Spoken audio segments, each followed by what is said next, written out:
연말이면 을의 산타랠리라는 말을 쓰곤 하죠.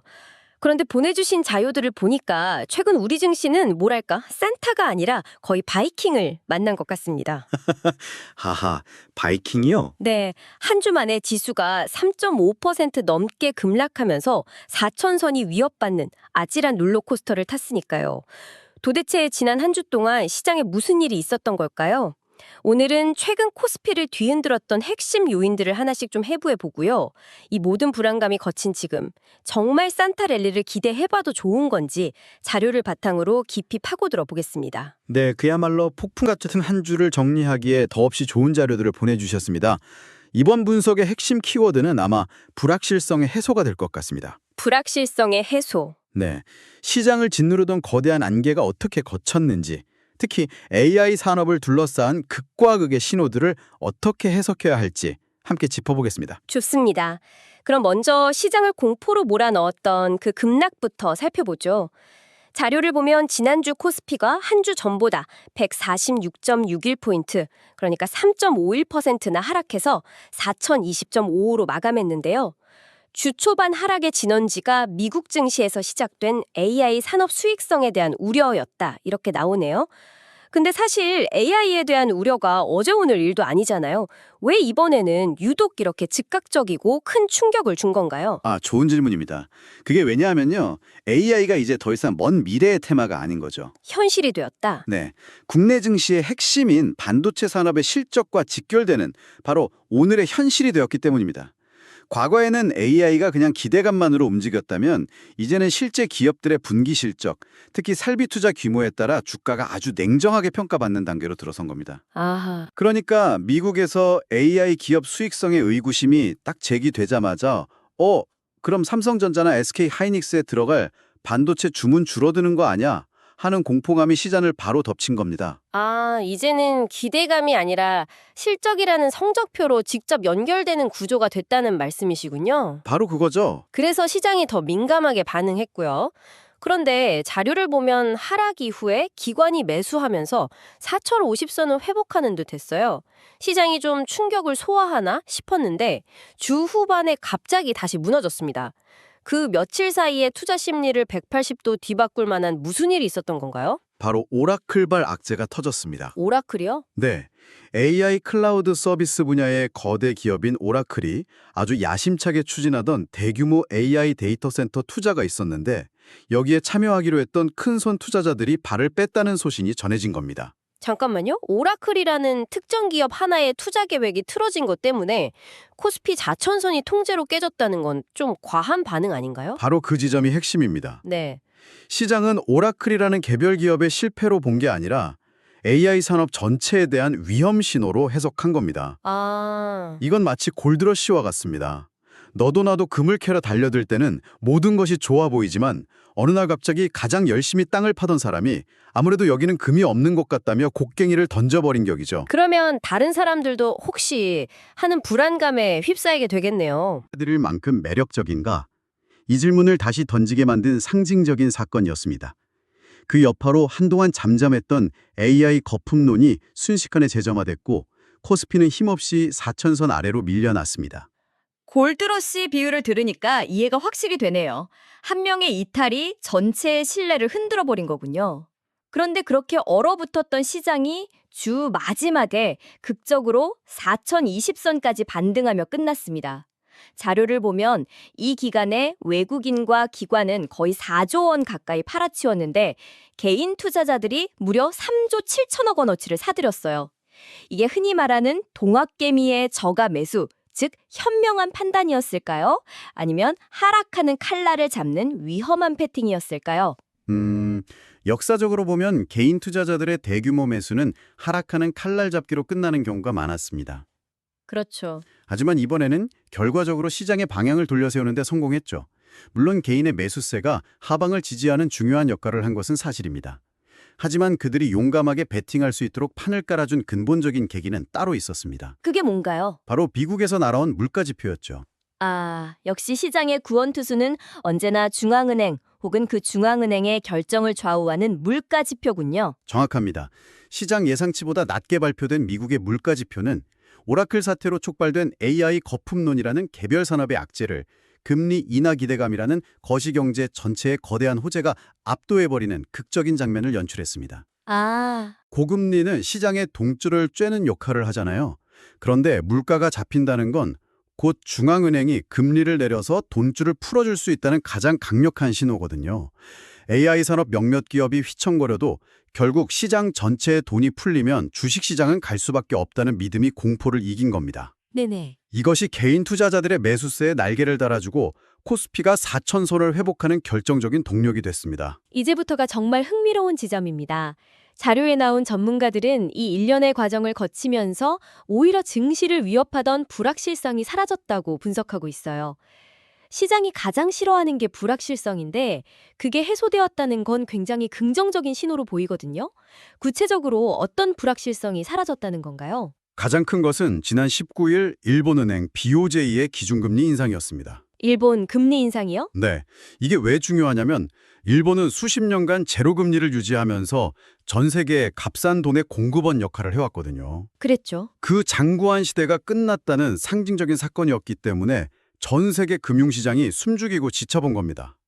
그런데 막상 뚜껑을 열어보니까 시장이 예상했던 범위 내의 인상이었죠.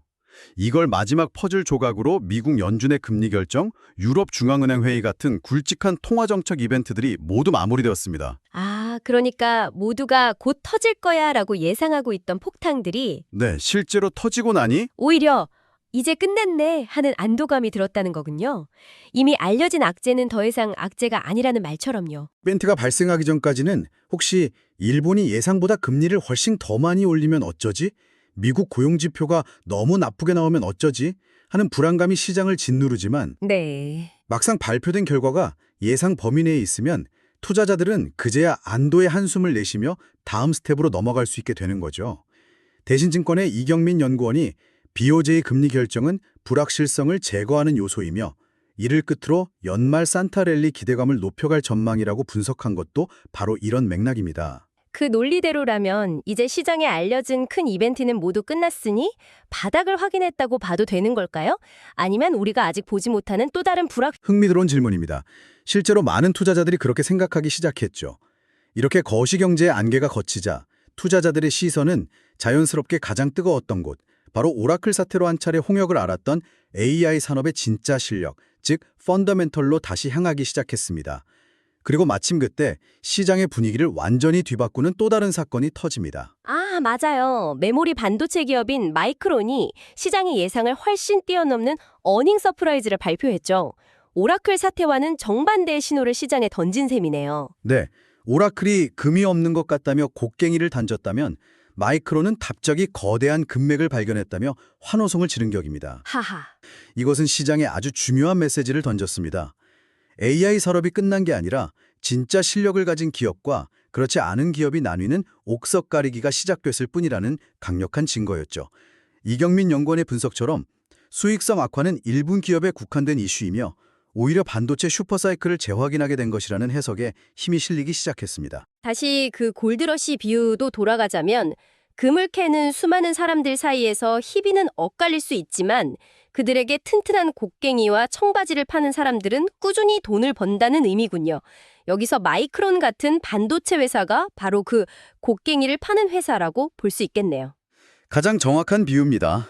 AI 서비스를 직접 하는 회사들의 성과는 엇갈려도 AI를 구현하기 위한 핵심 부품인 고성능 반도체에 대한 수요는 의심의 여지가 없다는 것을 마이크론의 실적이 증명한 셈이죠. 그렇군요. 이것이 AI에 대한 투자 심리를 빠르게 회복시키는 결정적인 계기가 됐습니다. 여기서 NH투자증권 나정환 연구원의 분석이 아주 흥미롭습니다.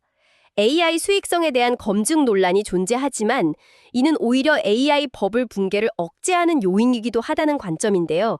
끊임없이 수익성을 검증하려는 시장의 움직임이 오히려 과도한 거품을 막아주는 안전장치 역할을 한다. 이런 의미로 들립니다. 아주 통찰력 있는 분석입니다. 2000년대 초반 닷컴 버블 때와 비교해보면 차이가 명확하죠. 아, 닷컴 버블. 네, 당시에는 미래라는 막연한 기대감만으로 수많은 기업들의 주가가 천정부지로 치솟았습니다. 실질적인 수익 모델에 대한 검증은 거의 없었죠. 하지만 지금의 AI 산업은 다릅니다. 오라클 사태에서 보듯 시장은 끊임없이 그래서 이걸로 어떻게 돈을 벌 것인가? 라는 냉정한 질문을 던지고 있습니다. 하지만 그런 끊임없는 검증 요구가 오히려 혁신적인, 하지만 당장은 돈이 안 되는 기술에 대한 투자를 위축시킬 수도 있지 않을까요?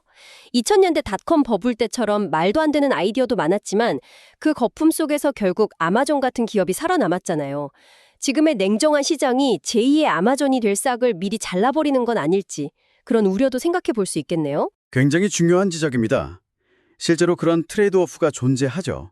단기적으로는 변동성을 키우고 획기적이지만 시간이 걸리는 기술에 대한 투자를 주저하게 만들 수 있습니다. 하지만 나정환 연구원의 분석은 장기적인 관점에 초점을 맞춘 겁니다. 이런 냉정한 검증 과정이 무분별한 투기로 인한 거품 붕괴라는 최악의 시나리오를 막아주고 산업 전체가 더 단단하고 건강하게 성장할 수 있는 토대를 만들어준다는 것이죠.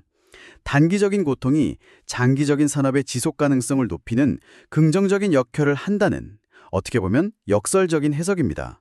위기가 오히려 약이 되는 셈입니다. 알겠습니다. 대외적인 불확실성은 해소되고 있고 AI 산업에 대한 우려도 옥석가리기라는 건전한 과정으로 재해석되고 있는 국면이군요. 그렇다면 이제 시선을 국내로 돌려서 우리 시장만의 긍정적인 요인은 없을까요? 자료에 정부 정책에 대한 기대감이 언급되어 있네요. 네, 바로 정부가 발표한 코스닥 시장 활성화 정책입니다.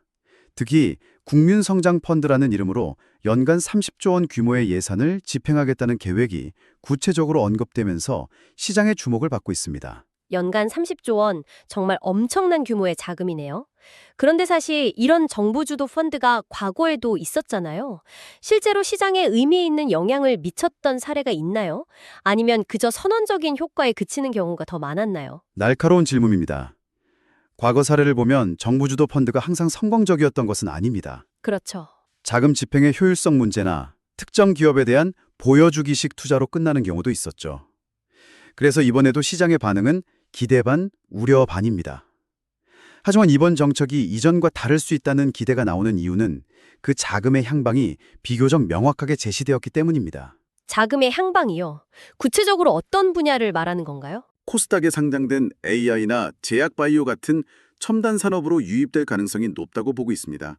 정부 정책의 목표가 단순한 증시 부양이 아니라 미래 성장 동력 확보에 맞춰져 있기 때문이죠. 아하. 만약 이 거대한 자금이 실제로 AI 반도체 설계 기업이나 혁신 신약 개발 바이오 기업처럼 기술력은 있지만 자금이 부족했던 곳으로 흘러들어간다면 이건 해당 산업 생태계 전반에 엄청난 활력을 불어넣을 수 있습니다. 네. 이것이 단순한 유동성 공급을 넘어 국내 증시의 체질 개선으로 이어질 수 있다는 기대감이 형성되고 있는 겁니다. 그렇군요. 정리해보면 코스피는 최근 급락 과정에서 4천선이라는 중요한 심리적 지지선을 테스트했고 결국 지켜냈습니다. 그 과정에서 일본 금리 인상 같은 대외적인 불확실성들이 거쳤고 AI 거품 논란도 옥석 가르기의 과정으로 건강하게 재해석되고 있고요. 여기에 정부의 정책 지원 기대감까지 더해지면서 이제는 투자 심리 개선만으로도 탄력적인 상승이 가능한 밸류에이션 저평가 영역에 진입했다. 이것이 전문가들의 공통된 시각이군요. 네, 정확하게 요약해 주셨습니다. 여러 악재가 한꺼번에 쏟아지면서 오히려 바닥을 단단하게 다지는 계기가 되었고 이제는 작은 호재에도 민감하게 반응하며 상승할 수 있는 체력을 비축한 구간에 들어섰다는 분석이 지배적입니다. 오늘 보내주신 자료들을 깊이 파고 들어보니까 정신없이 흔들렸던 지난 한 주가 단순한 혼돈이 아니라 시장의 체질이 바뀌는 중요한 변곡점이었을 수 있다는 생각이 듭니다. AI발 충격과 주요국 통화정책이라는 큰 파도를 넘은 코스피가 이제 불확실성을 소화하고 연말 랠리를 향한 기대감을 키우고 있다는 것이 오늘의 핵심인 것 같네요. 거시경제 지표나 중앙은행 총재의 입보다는 개별 기업들의 실질적인 성과와 내년도 성장 전망이라는 더 미시적인 영역으로 옮겨갈 겁니다. 얼마나 혁신적인 기술을 보여주는가, 그리고 그것을 얼마나 확실한 숫자로 증명해내는가에 따라 주가의 향방이 극명하게 갈리는 시장이 펼쳐지겠죠. 이제는 숲 전체의 날씨보다는 내가 오르려는 나무가 얼마나 튼튼한지를 더 자세히 들여다봐야 할 시점이 온 거네요. 마지막으로 이런 질문을 한번 던져보고 싶습니다. 네. 자료에서 전문가들은 환율 변동성이 진정된다면 이라는 중요한 단서를 달았는데요. 만약 모두가 예상하는 연말 랠리가 오지 않는다면 그 발목을 잡을 가장 큰 복병은 무엇일까요? 오늘 우리가 AI 시장을 골드러시에 비유했는데요. 모두가 금을 찾아 떠났지만 만약 금광이 예상보다 빨리 고갈된다면 어떻게 될까요? 즉, AI의 실제 상용화 속도가 시장의 뜨거운 기대에 미치지 못한다면 지금의 곡괭이 회사들, 즉 반도체 기업들의 슈퍼사이클 역시 예상보다 짧게 끝날 수 있다는 리스크는 없는지, 오늘 분석한 내용 외에 당신이 주목하고 있는 또 다른 잠재적 위험 요인은 무엇인지 한번 생각해 보시는 것도 의미 있을 것 같습니다.